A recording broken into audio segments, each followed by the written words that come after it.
Good morning बच्चों। तो बेटा हम पढ़ रहे हैं एमबीओ से होने वाले लाभों को। और एमबीओ से होने वाले जो लाभ हैं उन लाभों में कल हमने पढ़ा था उच्च प्रबंधकों को कौन कौन से लाभ हैं, और आज हम पढ़ेंगे लास्ट तीसरा लाभ है अधीनस्थों को होने वाले कौन कौन से लाभ हैं। उच्च प्रबंधकों को कौन से लाभ होते हैं और अधीनस्थों को कौन से लाभ हैं। अधीनस्थों को कौन कौन से लाभों की प्राप्ति एमबीओ के माध्यम से होती है। अगर एमबीओ की तकनीक को अपनाया जाए तो एमबीओ की तकनीक को अपनाने से कौन से जो लाभ हैं वो प्राप्त होते हैं, उनके बारे में हम पढ़ेंगे, उनके बारे में हम समझेंगे। ठीक है। तो अधीनस्थों से होने वाले लाभों पे आप आ जाएं। उद्देश्य द्वारा प्रबंध से अधीनस्थों को निम्नलिखित लाभ प्राप्त होते हैं। पहला है कर्मचारियों को अपने लक्ष्य का ज्ञान हो पाता है, अतः उसकी प्राप्ति सरल हो जाती है। कार्य संतुष्टि में वृद्धि होती है तथा निराशा समाप्त हो जाती है। तीसरा है अधीनस्थ अधिक कार्य करने के लिए प्रेरित होते हैं। चौथा है वे अपने अधिकारियों की अपेक्षाओं को भली प्रकार समझ सकते हैं। पांचवा बिंदु है वरिष्ठ प्रबंधकों से निरंतर संपर्क बना रहने के कारण भ्रांतियां उत्पन्न नहीं होती हैं। और लास्ट पॉइंट कहता है कि वैयक्तिक पहलपन एवं क्षमता में वृद्धि होती है। ठीक है, ये इसके लाभ हैं। तो पहले बिंदु पे पहले लाभ पे आ जाए। कर्मचारियों को अपने लक्ष्य का ज्ञान हो पाता है, अतः उसकी प्राप्ति सरल हो पाती है। कि एमबीओ की तकनीक के माध्यम से क्या लाभ है। एमबीओ की तकनीक के माध्यम से ये लाभ है कि एमबीओ की तकनीक के माध्यम से हम कर्मचारियों के लिए उद्देश्यों का निर्धारण करते हैं, ऑब्जेक्टिव को सेट करते हैं। अब जब हम उद्देश्यों का निर्धारण करते हैं, ऑब्जेक्टिव को सेट करते हैं, तो उद्देश्यों का निर्धारण करने से कर्मचारियों को ये पता होता है, कर्मचारियों को ये पता रहता है, कर्मचारियों को ये मालूम रहता है कि किस कर्मचारी को कौन सा काम करना है, कब काम करना है, उसका क्या काम है। कार्य के संबंध में जो स्पष्टता है वो आसानी से आ जाती है। ठीक है, तो कर्मचारियों को कार्य के बारे में पता रहता है, कार्य के संबंध में कर्मचारी को स्पष्टता आ जाती है। तो पहला लाभ तो ये रहता है कि कर्मचारियों को लक्ष्यों की स्पष्टता आने से उन लक्ष्यों की प्राप्ति आसान हो जाती है। ठीक है। दूसरा बिंदु क्या है।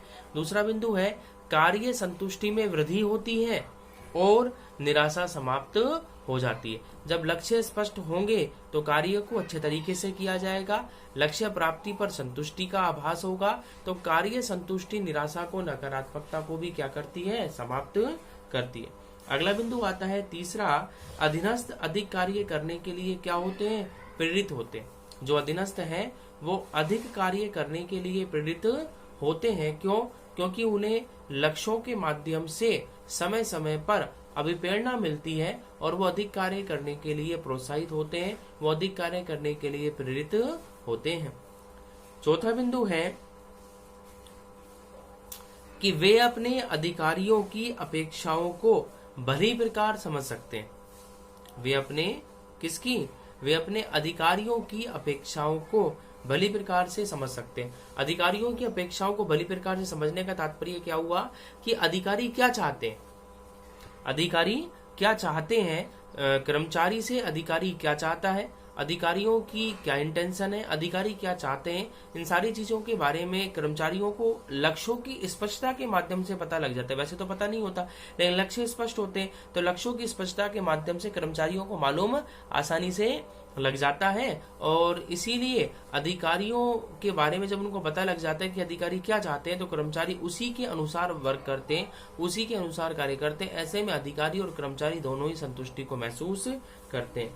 अगला बिंदु है पांचवा, वरिष्ठ प्रबंधकों से निरंतर संपर्क बना रहने के कारण भ्रांतियां उत्पन्न नहीं होती। यहाँ अधिकारी और कर्मचारी के मध्य में बार बार संपर्क और संप्रेषण होता रहता है, तो जो वरिष्ठ प्रबंधक हैं उनसे संपर्क बना रहता है और संपर्क बना रहने के कारण भ्रांतियां उत्पन्न नहीं होती। भ्रम और संदेह की स्थिति तुरंत समाप्त हो जाती है, भ्रम और संदेह उत्पन्न नहीं हो पाते। अगला बिंदु कहता है लास्ट 6 नंबर पॉइंट, लास्ट छठा बिंदु है वैयक्तिक पहलपन एवं क्षमता में क्या होती है, वृद्धि होती है। वैयक्तिक पहलपन एवं क्षमता में क्या पाई जाती है, व्यक्तिगत पहलपन एवं क्षमता में वृद्धि पाई जाती है। मतलब व्यक्तिगत रूप से एक एक व्यक्ति की क्षमता को बढ़ाया जा सकता है, व्यक्तिगत रूप से एक एक व्यक्ति की क्षमता को विकसित किया जा सकता है। तो व्यक्तिगत पहल भावना को, व्यक्तिगत समझ को, व्यक्तिगत क्षमता को बढ़ाने में क्या होती है, वृद्धि होती है। ठीक है, तो ये कुछ लाभ हैं जो अधीनस्थों के लाभ हैं, जो अधीनस्थों को एमबीओ के माध्यम से प्राप्त होते हैं। तो आपने 3 लाभों को पढ़ा। एमबीओ के माध्यम से सबसे पहला लाभ प्राप्त होता है संस्था को, दूसरा लाभ प्राप्त होता है उच्च प्रबंधकों को, और तीसरा जो लाभ है वो प्राप्त होता है किसको, अधीनस्थों को। ठीक है, ये एमबीओ के लाभ आपने पढ़े जो कि एक संस्था में देखने को मिलते हैं, और एमबीओ के माध्यम से, उद्देश्य द्वारा प्रबंध की तकनीक के माध्यम से निम्न 3 वर्गों को लाभों की प्राप्ति होती है। ठीक है, अब आप आ जाए सीमाओं पे, लिमिटेशंस पे। लिमिटेशंस क्या है, सीमाएं क्या है? तो उद्देश्य द्वारा जो प्रबंध है उसकी लिमिटेशन या जो सीमाएं हैं वो इस प्रकार से हैं। कौन कौन सी सीमाएं हैं? अन्य प्रबंध तकनीकों की भांति उद्देश्यानुसार प्रबंध की प्रणाली भी दोष मुक्त नहीं है। कई विद्वानों ने इसकी आलोचना की है, कुछ कमियां बताई हैं, इसकी कुछ प्रमुख कमियां, इसकी कुछ प्रमुख सीमाएं या हानियां इस प्रकार से हैं। पहली कमी क्या कहती है? फर्स्ट नंबर की पहला बिंदु आता है उद्देश्य निर्धारण में कठिनाई। क्या कमी है? पहली कमी क्या है? पहली कमी है उद्देश्य निर्धारण में कठिनाई। उद्देश्य निर्धारण में कठिनाई का बिंदु क्या कहता है कि उद्देश्यों के निर्धारण में कठिनाई का आभास होता है, उद्देश्यों के निर्धारण में कठिनाई पाई जाती है। हम बार बार ये कह रहे हैं कि एमबीओ की जो तकनीक है, मैनेजमेंट बाय ऑब्जेक्टिव की जो टेक्निक है, उसमें ऑब्जेक्टिव को सेट किया जाता है, तकनीकों को जो है वो निर्धारित किया जाता है। तो एमबीओ के अंदर जो है वो तकनीकों को निर्धारित किया जाता है, तकनीकों को इसके अंदर डिसाइड किया जाता है। तो जो तकनीकें हैं, जो एमबीओ की जो तकनीक है उसमें लक्ष्यों पर ध्यान केंद्रित करना होता है। अब इसमें सबसे बड़ी समस्या यही रहती है कि हम तकनीक काम में ले रहे हैं उद्देश्यों के माध्यम से। उद्देश्यों की स्पष्टता और उद्देश्यों का निर्धारण करना इतना आसान काम नहीं है, इतना आसान कार्य नहीं है उद्देश्यों को स्पष्ट रूप से निर्धारित करना। उद्देश्यों की स्पष्टता, स्पष्ट रूप से उद्देश्यों को निर्धारित अगर हो जाता है तब तो कोई समस्या ही नहीं है।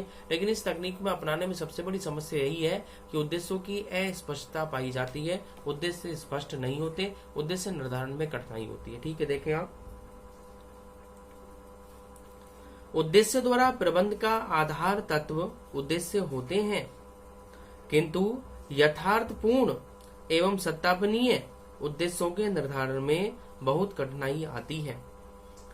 भावी अनिश्चितता, पूर्वानुमानों की कठिनाई, गतिशील वातावरण, सरकारी नीतियां, उद्देश्यों का अंतर्गठबंधन आदि घटकों के कारण उद्देश्य निर्धारण का कार्य सरल नहीं है। इत्यादि कौन कौन से?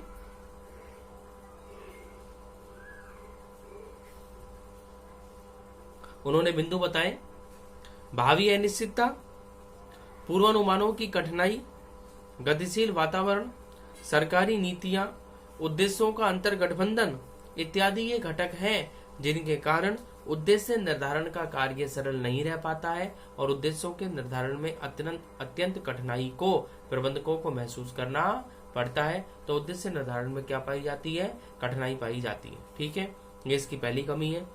दूसरी कमी आती है संतुलन की समस्या, कि संतुलन करना इतना आसान काम नहीं है। संतुलन की समस्या इसमें पाई जाती है। क्या है कि अल्पकालीन, बिंदु क्या कहता है कि अल्पकालीन एवं दीर्घकालीन उद्देश्यों में सामंजस्य एवं संतुलन को स्थापित करना भी उद्देश्यानुसार प्रबंध की एक महत्वपूर्ण समस्या है।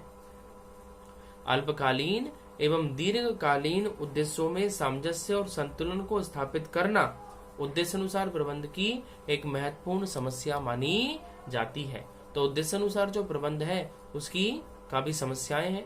कौन सी समस्या है? सबसे बड़ी समस्या तो ये है उद्देश्यों का निर्धारण करना आसान नहीं होता, और दूसरी समस्या ये रहती है कि अल्पकालीन उद्देश्य और दीर्घकालीन उद्देश्य, जो शॉर्ट टर्म के ऑब्जेक्टिव है और जो लॉन्ग टर्म के ऑब्जेक्टिव है, उन दोनों के बीच में बैलेंस कर पाना इतना आसान काम नहीं होता। पता नहीं लगता कि किस लक्ष्य को हम किस में शामिल करें, किसको दीर्घकालीन माने और किसको अल्पकालीन माने। ठीक है। और इस वजह से ही लक्ष्यों की स्पष्टता न होने की वजह से, लक्ष्यों का निर्धारण करने में कठिनाई आने की वजह से ये तकनीक अत्यंत कठिन तकनीक मानी जाती है। ठीक है। कुछ और इसकी सीमाएं और हानियां भी हैं जिन्हें हम कल पढ़ेंगे नेक्स्ट वीडियो में। ठीक है। ओके बेटा, थैंक यू।